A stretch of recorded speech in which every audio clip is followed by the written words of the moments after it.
Alors bonjour à tous, visite du jardin en ce 8 août. Il est 9 heures du matin, il fait 17 degrés. On a eu un épisode très frais ces jours. Au jardin montagne, il faisait à peu près entre 8 et 10 degrés le matin.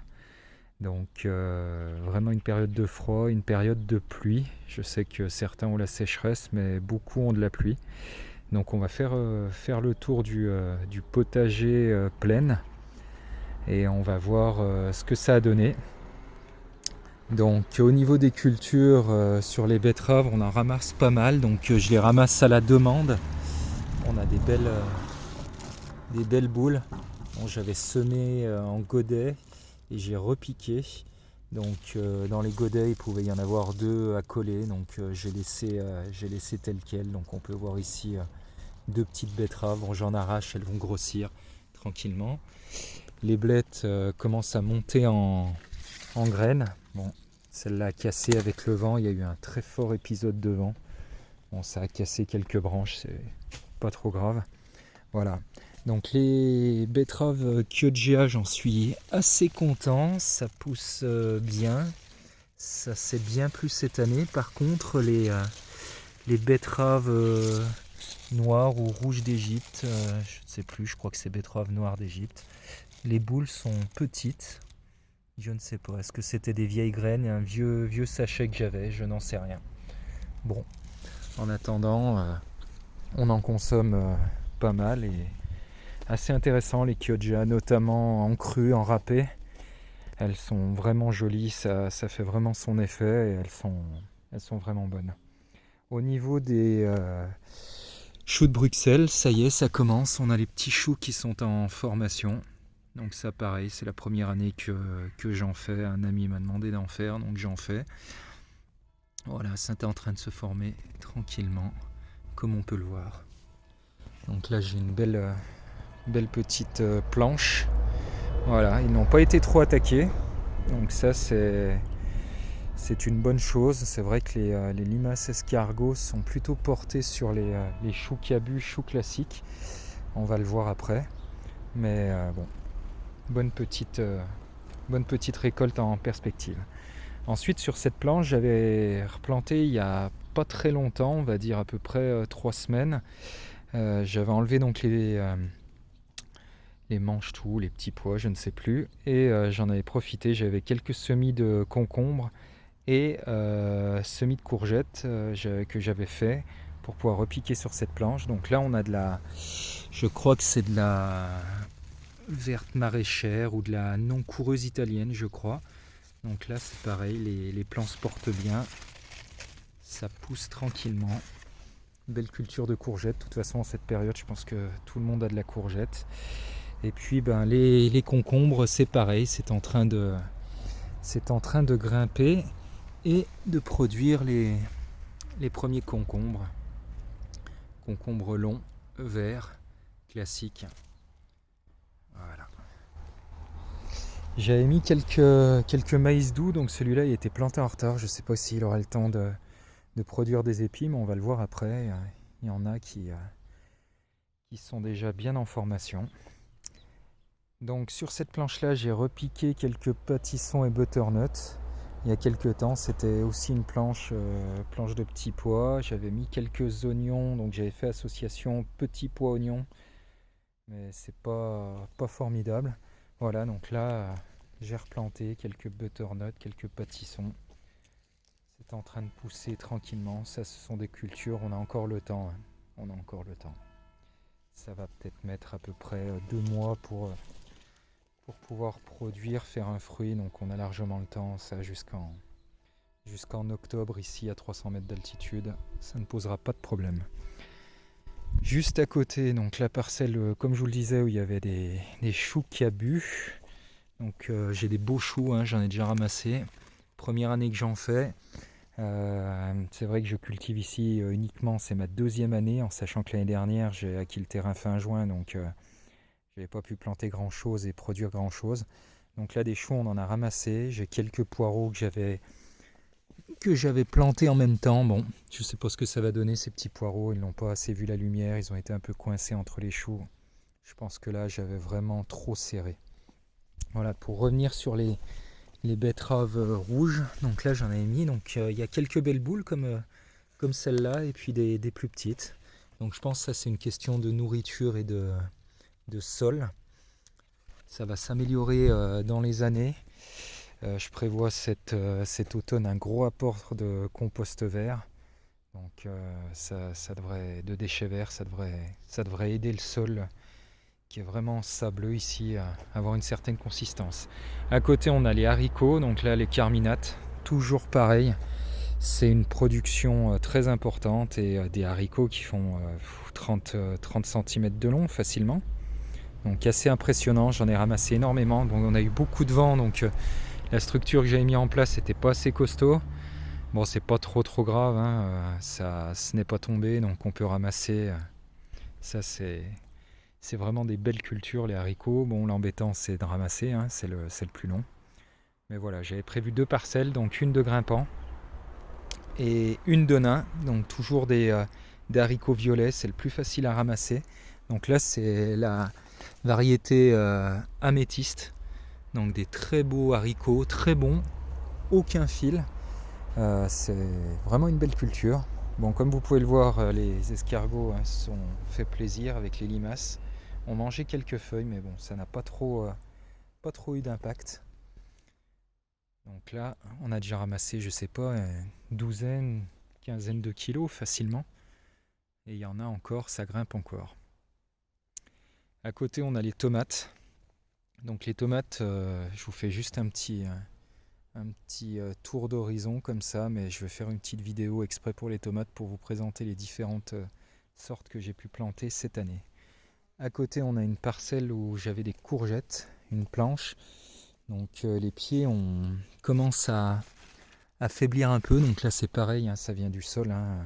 Il manque de nourriture pour des cultures gourmandes comme celle-là, les courges et courgettes. On en a ramassé pas mal, mais ça pourrait être mieux.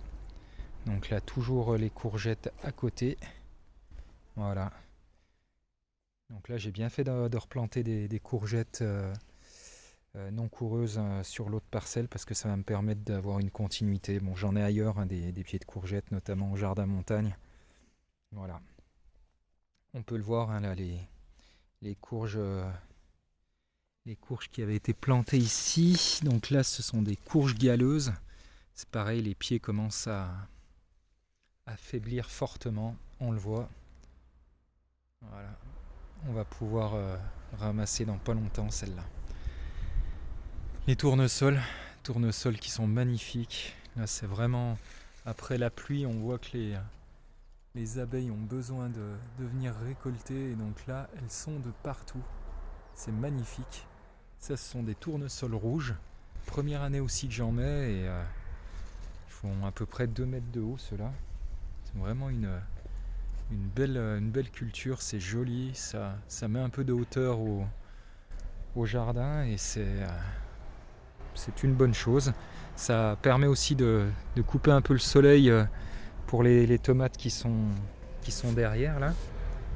Et bon, cette année on a eu peut-être pas trop de soleil, mais vraiment ils sont magnifiques. On peut le voir là, la taille c'est assez impressionnant. Donc celui-là est bien plus petit. On voit déjà la taille par rapport à ma main, hein. Et avec des fleurs qui sont vraiment impressionnantes. Et là les abeilles se font vraiment plaisir. Ça c'est top, ça c'est une belle culture. Donc sur la structure on voit la chayotte, hein, qui a bien grimpé, qui commence à s'étendre. Elle part du pied ici. Donc ça aussi c'est la première année que je mets en culture. Pour l'instant j'ai vu les fleurs. Voilà, qu'on peut voir ici. Donc ça va produire du fruit. Et ici, voilà, donc ça va produire du fruit.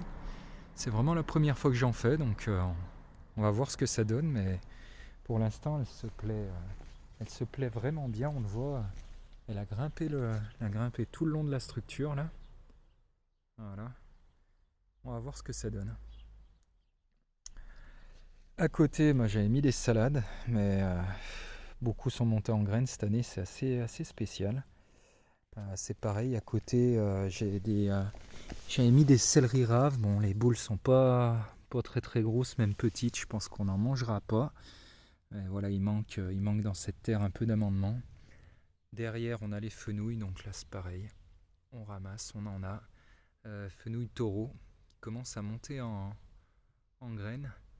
Donc je vais les couper pour les manger. Parcelle d'à côté, quelques carottes. Bon, ça c'est une petite culture que j'ai loupée cette année. Les carottes, il faut vraiment être présent, avoir de l'eau, et moi je suis pas tout le temps ici, donc voilà, ça c'est un peu difficile pour cette année. À côté on a les maïs doux. Bon, il est pas très très haut, donc ça c'est bien. Et il commence à faire ces beaux épis là. Donc ça c'est intéressant aussi. C'est une culture que je ne faisais pas trop, notamment au jardin montagne, parce que ça a de la difficulté, il faut quand même de la chaleur. Mais ici ça se plaît bien, comme on peut le voir ici. Voilà, avec des beaux épis. Ça va être intéressant ça. Ça va être intéressant à ramasser et à goûter. À côté, j'ai la parcelle de concombres. Donc on voit que ça a souffert de cette pluie, forte chaleur, ensuite pluie, froid. Ça a souffert, mais bon, on a bien récolté. Il y en a certains qui sont difficiles à récolter, comme celui-là qui est pris dans le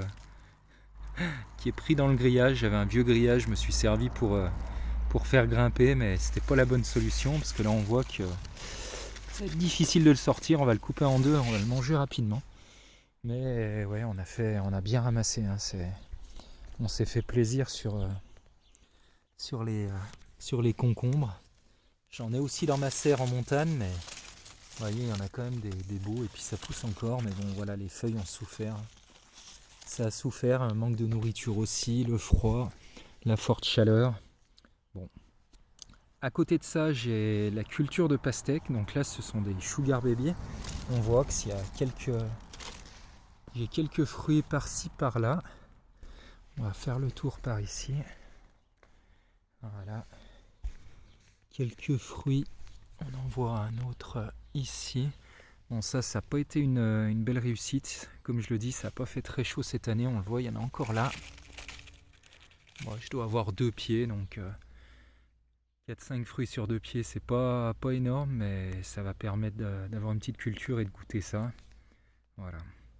J'avais omis aussi quelques pastèques Charleston Grey, donc j'en ai une là, et je crois que c'est la seule. Je dois avoir 2 pieds, que j'ai mis vraiment en retard. Je pense pas qu'il s'en cache par là-dessous. Non. Donc ça, c'est la première fois que j'en fais aussi. Je sais pas si ça va arriver au bout. On verra. À côté, on a les melons. Donc comme vous pouvez le voir, ça a souffert aussi. Souffert fortement de ces chaleurs, de cette pluie, de ce froid surtout. Bon, il y a quelques petits melons, comme on peut le voir ici. Donc ça, c'est pareil, c'est la première année que je fais ces melons qui sont des petits gris de Rennes. On va voir ce que ça donne, mais quand je vois le feuillage qui est sec comme ça, je pense pas que ce soit bon signe, donc on verra. Cette année c'était compliqué, on verra l'année prochaine si le temps permet de mieux cultiver, et puis il va être temps aussi que je m'en occupe un peu plus, parce que là j'ai laissé beaucoup courir, et là j'ose pas couper parce que celles qui sont au bout les feuilles sont vertes, donc je préfère les laisser, et puis peut-être venir nettoyer là toutes ces feuilles sèches. S'il y en a qui ont des avis, c'est toujours le bienvenu. Et voilà, j'espère qu'on pourra goûter ces melons bientôt. Voilà pour la culture melon, pastèque. Bon, j'avais pas mis grand chose, peut-être un peu trop à l'ombre, avec les concombres qui grimpent, sous le pêcher de vigne. Bon, à refaire l'année prochaine. Je les mettrai peut-être sur la zone à patates ici, un peu plus décalé. Il y aura peut-être un peu plus de soleil, et puis voilà. Bon, avec cette pluie, ça a bien sûr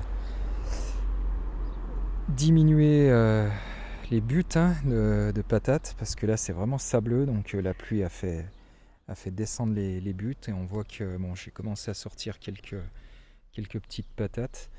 Il m'en reste encore un peu là, 3 lignes à ramasser. Je les ai laissées, mais là il va être temps de tout sortir. Et puis comme je le disais les dernières fois, j'ai ma parcelle de butternut, butterbush, potimarron, courge galeuse, donc je vais laisser tout venir là sur le terrain, tout laisser marcoter. Ça c'est important, comme vous pouvez le voir, il y a quand même la courge fonctionne comme ça, elle va venir s'accrocher à tout ce qu'elle peut s'accrocher et généralement, comme vous pouvez le voir là-dessous, il y a une petite racine qui va pousser et qui va venir dans le sol et qui va permettre de nourrir le plant. Donc ce qui fait que les premiers fruits qui sont là vont être nourris par la base et ainsi de suite. Et à ces niveaux-là, quand ça va descendre dans le sol, ça va venir nourrir la suite et pouvoir produire d'autres fruits. Donc ça c'est important. Vous pouvez le faire pas naturellement mais manuellement en venant recouvrir certaines... là on le voit mieux, vous voyez. Là on va avoir des racines qui vont venir se prendre dans le sol et s'accrocher. Donc ça c'est important, vous pouvez recouvrir de terre, je le fais de temps en temps. Ça va permettre d'avoir un peu plus de nourriture pour le plant dans le sol et de lui permettre de produire plus de fruits. Donc là on est sur les butternuts classiques. Vous pouvez le voir, il y en a quand même pas mal. Très bonne conservation, donc pour l'hiver c'est top. Voilà, donc là c'est la partie butternut. Et puis cette année, je crois que c'est la première fois que j'en fais. Je vais essayer de vous en trouver dans le coin. Donc là on a les butternuts, voilà, ça a l'air d'être celle-là. Ça c'est des butterbush. Voilà, une sorte de butternut, c'est la première fois que j'en fais. Donc là aussi on est sur des beaux calibres. Des beaux calibres. Ils font plus de 30 cm. Donc ça va être sympa. Ça va être sympa. Donc là on voit que ça n'a pas trop souffert. Quelques feuilles un peu grillées. Comme vous pouvez le voir, il y a les piquets. J'avais vraiment planté serré parce que dans la haie, j'ai énormément d'escargots et de limaces et j'avais peur qu'ils me mangent vraiment tous les plants que je mettais en place. Donc j'en avais mis pas mal. J'avais planté aussi des salades et des choux que j'avais en plus en me disant, voilà, au lieu d'attaquer les plants de potimarron et de butternut et de courge, ils viendront manger les salades et les choux, et c'est ce qui s'est passé. Donc ça m'a permis de développer pas mal de plants. J'en ai remis quelques-uns, notamment des butternuts. Voilà, j'en ai remis quelques-uns ici. Une fois que les patates étaient enlevées, j'avais des plants, je me suis dit allez, je vais en remettre quelques-uns. Comme ça va me couvrir la zone et puis ça me fera toujours un peu plus de production. Donc là on le voit encore, hein. Là les tournesols rouges. Celui-là je dirais qu'il fait 2,50 m facile. Voilà, ça doit être des géants, hein. C'est des graines qu'on m'a données. Donc, mais c'est vrai que c'est vraiment joli. Et pour les abeilles, les pollinisateurs, je vois que ça leur plaît vraiment. Donc, pour continuer le petit tour, ici j'ai un pied de courgette qui a poussé au milieu. Donc on en ramasse aussi.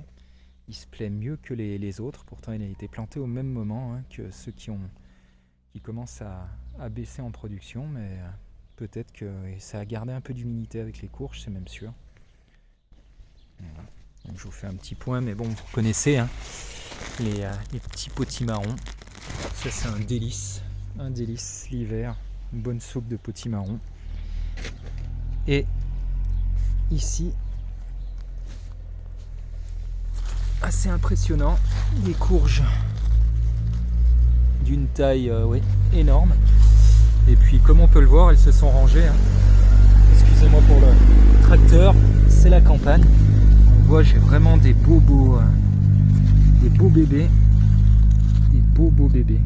Donc ça c'est de la courge, je crois, de la courge musquée de Provence. Voilà, pour l'instant elles sont encore vertes, elles vont tirer sur le orange. Mais là on voit que le plant a vraiment beaucoup produit. C'est assez impressionnant, 3 grosses courges comme ça. Il doit y avoir 2 plants différents. Et puis ça va continuer. Hein. Ça a encore le temps de produire jusqu'au mois d'octobre. C'est parfait. Donc voilà pour le tour du jardin. J'ai laissé un peu s'étendre dans la fraiseraie là. Les fraises c'est pareil, j'ai laissé les stolons s'installer. Je vais voir peut-être pour repiquer pas mal de fraises, peut-être faire une ligne un peu plus loin. Voilà, me faire une petite fraiseraie à ce niveau-là. Je vais regarder comment je me débrouille. Voilà pour le tour du jardin plein. Vraiment content. Bon, on va espérer que le beau temps revienne. Quand on dit que c'est moutonneux comme ça, c'est que le beau temps n'est pas très loin. On va espérer parce qu'il fait pas très chaud. Hein. On a encore la petite veste le matin alors qu'il est quasiment 9h30. Voilà, un temps d'été. Voilà pour le petit tour, j'espère que ça vous a plu et puis à bientôt dans une nouvelle vidéo. Je vais faire un point sur les races de tomates que j'ai cultivées cette année.